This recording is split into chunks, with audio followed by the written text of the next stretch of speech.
আসসালামু আলাইকুম। Green leaf বিডির সাথে আছি আমি মোহাম্মদ ইকরামুল হাসান রোহানী। বর্তমানে সাধারণ শিক্ষার্থীদের মনে একটি বড় প্রশ্ন, ছাত্র রাজনীতি আসলে কোন পথে হাঁটছে? আমরা কি আবারও ক্যাম্পাসে সেই পুরনো পেশি শক্তির রাজনীতির সংকেত পাচ্ছি, নাকি ছাত্র রাজনীতি হবে মেধা ও যুক্তি নির্ভর? চলুন আজ আমরা সরাসরি কথা বলবো ঢাকা বিশ্ববিদ্যালয়ের সাধারণ শিক্ষার্থীদের সাথে। ক্যাম্পাসের পরিবেশ আপনি বর্তমান কিভাবে দেখছেন, আর ছাত্র রাজনীতি কি তার সঠিক পথে আছে? আপনার কি মনে হয় আপনার দৃষ্টিতে? ক্যাম্পাসের বর্তমান পরিস্থিতি মোটামুটি শান্তিমুখর অবস্থায় আছে। কিন্তু ছাত্র রাজনীতিতে আমরা দেখতে পাচ্ছি যে বর্তমান সরকারি দলের ছাত্রদল কর্তৃক বিভিন্ন সংগঠনের উপরে হামলা চালানোর মাধ্যমে ক্যাম্পাস উত্তপ্ত করতে চাচ্ছে। কিন্তু এখানে ছাত্র দলের যে একলা ভুল তা বললে হবে না। শিবিরের কিছু অ্যাকাউন্ট থেকে কিছু পোস্ট করা হয়েছে, যা পুরোপুরি শিবির করছে, এটাও তারা দাবি করতেছে না, আবার ছাত্রদল বলতেছে তারা পোস্ট করতেছে। এর মাধ্যমে পুরো ক্যাম্পাস অস্থিতিশীলের মাধ্যমে যারা অরাজনৈতিক মন মানসিকতা নিয়ে বিশ্ববিদ্যালয়ে পড়াশোনা করতেছে তাদের ভিতরে একটা হতাশা সৃষ্টি করতেছে। ক্যাম্পাসের বর্তমান পরিস্থিতি নিয়ে যদি আমি কথা বলতে চাই, দেখতে পাচ্ছি শিক্ষার্থীদের ম্যান্ডেটে ডাকসু নির্বাচন হওয়া সত্ত্বেও ডাকসু নেতাদের উপরে যে অতর্কিত হামলা পড়ছে, এটা আমাদেরকে লজ্জিত করছে। যেহেতু আমরা শিক্ষার্থীদের ম্যান্ডেটে ডাকসু নির্বাচন করেছি, অধিকাংশ শিক্ষার্থীরাই ডাকসু নেতাদেরকে তাদের স্থলে বসিয়ে দিয়েছেন।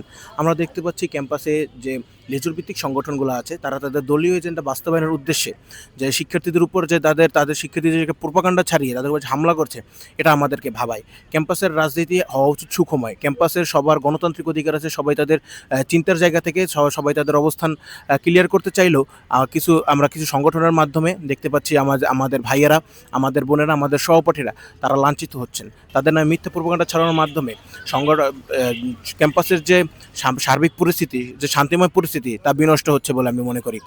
ক্ষমতায় আসার পর হতে একটা সংগঠন ক্ষমতায় আসার পর হতেই ডাকসুর উপরে অতর্কিত হামলা, শিক্ষার্থীদেরকে লাঞ্ছিত করা শুরু করে দিয়েছে। তারা আবার ডাকসু নির্বাচন দেবে কিনা এবং পরবর্তীতে তারা ডাকসু নির্বাচনের পরে আবার এই ক্যাম্পাসকে সুখময় করে রাখবে কিনা, সেটা আমাদের ভাবনার বিষয়। আর যদি আমাদের ক্যাম্পাসকে সুখময় করে রাখা যায়, তাহলে সবাইকে সচেতন হতে হবে, ডাকসু নিয়ে ভাবতে হবে, ডাকসু যেভাবে যাচ্ছে সে পথে এগিয়ে যেতে হবে বলে আমি মনে করি। ভবিষ্যৎ দেশ গড়ার জন্য ছাত্র রাজনীতির গুরুত্ব অপরিসীম। কেননা যদি আমরা এখন আমাদের পড়াশোনাকালেই আমাদের মেধার বিকাশ অর্জন করতে না পারি, রাজনীতির মাইন্ড তৈরি করতে না পারি, তাহলে ভবিষ্যতে দেখা যাবে আমাদের সমাজ তাদের যোগ্য মানুষকে বেছে না নিয়ে, যা শিক্ষিত মানুষদের বেছে না নিয়ে অযোগ্যদের আপনার স্থলাভিষিক্ত করবে। তো ছাত্র রাজনীতি হচ্ছে ভবিষ্যৎ দেশ গড়ার একটি কারিগর। ছাত্র রাজনীতি যদি তারা তাদের অবস্থান ঠিক রাখে, তাহলে দেখা যাচ্ছে তাদের ক্যাম্পাস রাজনীতি আরও সুগময় হতো। পরবর্তীতে যদি ডাকসু নির্বাচন করতো, তাহলে তারা আরও বেশি সাড়া পেত বলে আমি মনে করি। তো আমি সর্বপ্রথম বলবো বর্তমানে ক্যাম্পাসের পরিস্থিতি যথেষ্ট ভালো আছে। ডাকসু আছে, ডাকসু তাদের ঠিক তাদের মতো করে কাজ করতে, তাদের ইষ্টা অনুযায়ী তারা কাজ করছে। কিন্তু ইতিমধ্যে আমরা লক্ষ্য করেছি ক্যাম্পাসের কিছু অনাকাঙ্ক্ষিত ঘটনা আমাদেরকে হতাশ করেছে। যেমন আমরা বিগত 17 বছরে দেখে আসছি বিভিন্ন গ্রুপ, ক্ষমতাসীন গ্রুপ তাদের এজেন্ডা বাস্তবায়নের জন্য তাদের সংগঠনের মাধ্যমে ক্যাম্পাসগুলোতে কী করছে, একটা প্রভাব বিস্তার করে তাদের এজেন্ডা বাস্তবায়ন করতে চাইছে। ঠিক তেমনই যখন আমরা সর্বপ্রথম বিশ্ববিদ্যালয় ক্যাম্পাসে আসলাম, তখন আমরা দেখতে পাই আমাদের সহপাঠী, আমাদের বন্ধু, আমাদের ভাই বিশেষ রাজনৈতিক গ্রুপের এজেন্ডা বাস্তবায়ন করতে গিয়ে আমাদেরই বা ঢাকা বিশ্ববিদ্যালয় বড় ভাইদের উপর হামলা করছে।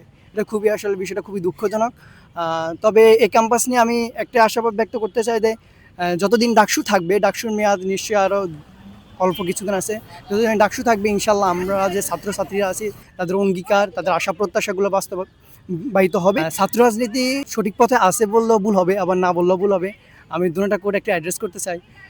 ছাত্র রাজনীতি কেন হয়? আমাদের বুদ্ধিভিত্তিক মেধাশক্তি শানিত করার জন্য, আমাদের রাজনৈতিক প্রতিভা বিকাশের জন্য এবং অ্যাজ আ লিডারশিপ গড়ে তোলার জন্য, অ্যাজ আ প্রতিনিধি, ছাত্র প্রতিনিধি, যাতে আমরা আমাদের যে ভাইরা আমাদের ম্যান্ডেট নিয়ে নির্বাচন করেন তাদেরকে আমরা কী করতে পারি, তাদেরকে আমরা আমাদের সেবাগুলো প্রদান করতে পারি, বা তাদের কণ্ঠস্বর হিসেবে আমরা যাদের উচ্চপদস্থ কর্মকর্তাদের সাথে কী করতে পারি, কথা বলতে পারি। কিন্তু ইতিমধ্যে আমরা দেখতে পাচ্ছি যে ডাকসু থাকা সত্ত্বেও as a Dhaka university student আমরা ফার্স্ট ইয়ারে আসছি, আমাদের এখনও হলে সিট বরাদ্দ হয় নাই।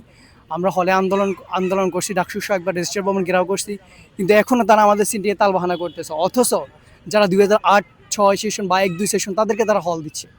আসলে এই দিক দিয়ে যদি আমি বলতে চাই, ছাত্র রাজনীতি প্রচুর সংকটময় অবস্থাতে আছে। কেননা একদিকে ডাকসু, একদিকে সরকার দলীয় ছাত্র সংগঠন। এখন ডাকসুটা হয়েছে বিরোধী দলীয় সংগঠনের মতোই বর্তমানে ক্যাম্পাস রাজনীতিতে আছে, তারা বিরোধী দলীয়। এই কারণে সরকার দল একটু এখানে প্রভাব বিস্তার করছে। তবে আমি মনে করি যে এটা সরকার দলীয় বাইরে এটা যথেষ্ট দেখবেন, যথেষ্ট গুরুত্ব সহকারে দেখবেন। কেননা as a Dhaka university student, Dhaka ইউনিভার্সিটির লিডার হিসেবে আপনার উচিত কোনো রাজনৈতিক গ্রুপের এজেন্ডা সার্ভ করে না। আপনার উদ্দেশ্য আমাদেরকে দেখা, আমাদের অসুবিধাগুলো বোঝা এবং আমাদের নিয়ে কাজ করা। ক্যাম্পাসে বর্তমান পরিস্থিতি আমার দৃষ্টিতে এখন যে সংসদ আছে, ডাকসু আছে, তারা অনেক কাজই স্টেপ নিছে, বাট তারপরেও অনেক কিছু তারা দেখতেছে না। যেমন আমাদের হল সংসদগুলো দেখা হইতেছে না। তারপরে ইউনিভার্সিটি ক্যাম্পাসের যে ব্যবস্থাপনাগুলো, যেমন পরিষ্কার পরিচ্ছন্নতা এবং আবাস মানে বহিরাগত যে আটকানোর বিষয়গুলো, ওগুলোর ক্ষেত্রে তেমন কাজগুলো হইতেছে না। আহ, সর্বোপরি যেরকম আশা করা হয়েছিল, আস্তে আস্তে আশাটা কমতেছে। আমি বুঝতেছি না কেন। অনেক আশা করা হয়েছিল যে সবাই, স্টার্টটা খুবই সুন্দর হয়েছিল, এত সুন্দর স্টার্ট হয়েছে, কিন্তু তারপরে যে এরকম একটা ফল, এমন ফল মানে করার কারণ কি? এখানে ফল করার কারণ আমি আসলে নিজেদের লেজিনেসটাই দেখতেছি। কারণ পারিপার্শ্বিক তো কোনো অ্যাটাকিং তেমন হচ্ছে না, যে সব কিছুই তো ডাকসুর নিজেদের আন্ডারে, তারা যেটা বলতেছে সেটাই হইতেছে। তো তারা নিজেরা যদি না চায়, নিজেরা যদি অ্যাক্টিভলি কাজ না করে, তাহলে তো এরকম অনেক কিছুই হবে। ছাত্র রাজনীতি যদি বলি যে অ্যাক্টিভনেসের দিক থেকে, সেখান থেকে ট্র্যাক সরে গেছে। কিন্তু আপনি যদি মনে করেন যে কাজ হচ্ছে, কাজ হওয়া মানে অ্যাক্টিভ যদি হতো তাহলে ভালো কাজ হতো, কিন্তু অ্যাক্টিভ হচ্ছে না বলে কাজ হচ্ছে। বলা যায় যে অনেকটা ঘুমায় আছে রাজনীতিটা। মানে চলতেছে দলে হয়তো, মানে টিমে যে রাজনৈতিক দলগুলোতে তারা হয়তো যাচ্ছে, স্টুডেন্টরা যাচ্ছে, বাট তারা অ্যাক্টিভলি কিছু করতেছে না। এটাই হতাশাজনক। তা নাহলে অনেক ভালো ভালো কাজ আছে করার মতো।